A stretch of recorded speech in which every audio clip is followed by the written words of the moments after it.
दोस्तों, आज युवाओं की एक और बहुत बड़ी जीत हुई है। जुलाई 25 के एग्रीमेंट के तहत सरकार किसी भी एफआईआर्स पे प्रोसीड नहीं करने वाली थी। साथ साथ सारे एफआईआर्स को विड्रॉ करती है एंड एक रिटर्न गारंटी देती कि हम लोग फ्यूचर में भी किसी भी प्रदर्शनकारियों के खिलाफ, युवाओं के खिलाफ हम लोग एक्शन नहीं लेंगे।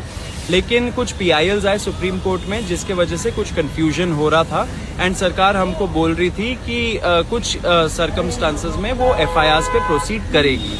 लेकिन आज सुप्रीम कोर्ट में जो केस चला, उस हियरिंग में मैं था एंड इसमें यही आया निकल के कि सुप्रीम कोर्ट ने क्लैरिफाई किया कि अगर स्टेट्स को विड्रॉ करना है सारे एफआईआर स्टूडेंट्स और प्रोटेस्टर्स के खिलाफ तो वो कर सकती है। सेकेंड चीज निकल के आया, जो क्रिमिनल एंटीसीडेंट्स वाले प्रोटेस्टर्स थे उसमें सिर्फ जिनके खिलाफ संगीन आरोप लगे, हीनस क्राइम्स जैसे कि मर्डर और रेप, सिर्फ उनके खिलाफ अगर उन्होंने कुछ प्रॉब्लम किया, वायलेंस किया, तो उनके खिलाफ सरकार एक्शन ले सकती है फ्यूचर में। साथ साथ ये भी निकल के आया कि जो दूसरे कंफ्यूजन थे वो भी सुप्रीम कोर्ट ने हटाया।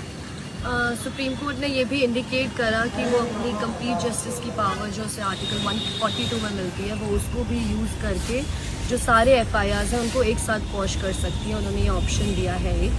And with respect to Ruchika, जो भी सारे माइनर के केसेस चल रहे थे, हम उनकी फैमिलीज़ के साथ टच में हैं। मैंने ऑलरेडी एक वीडियो कल डाली थी जिसमें मैंने बताया था कैसे रुचिका की मम्मी को परेशान करा जा रहा था, तो वो अपना घर छोड़ के कहीं और पे रह रहे हैं। बट उनको ये अश्योरेंस भी मैंने दिलाया था कि कोई भी लीगल एक्शन नहीं लिया जाएगा।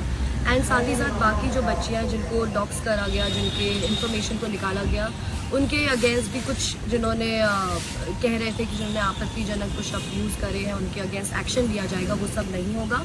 हमने ये भी अश्योरेंस दिलाया है कि सीजेपी इन सारी लड़कियों के साथ है, इन सारी बच्चियों के साथ है। अगर फ्यूचर में भी उनको कोई हरास करता है तो वील मेक श्योर कि एक्शन लिया जाए उनके अगेंस्ट। एंड इस टाइम पे किसी के अगेंस्ट कोई भी एफआईआर करने की कोई भी इंस्ट्रक्शंस नहीं है। तो डे 1 से कॉकरोच जनता पार्टी सारे युवाओं के साथ खड़ी है, सारे स्टूडेंट्स के साथ खड़ी है, सारे प्रदर्शनकारियों के साथ खड़ी है। किसी को भी कुछ भी हरासमेंट हो रहा है, आप हमें बताइए, हमारे से कांटेक्ट में आइए, हम उसको रिजॉल्व करेंगे। हम लोग करते आ रहे हैं, आज सुप्रीम कोर्ट में भी रिजॉल्व हो गया मामला, आगे भी हम आप सभी के साथ हैं। तो सब युवाओं को रिक्वेस्ट है, डटे रहिए।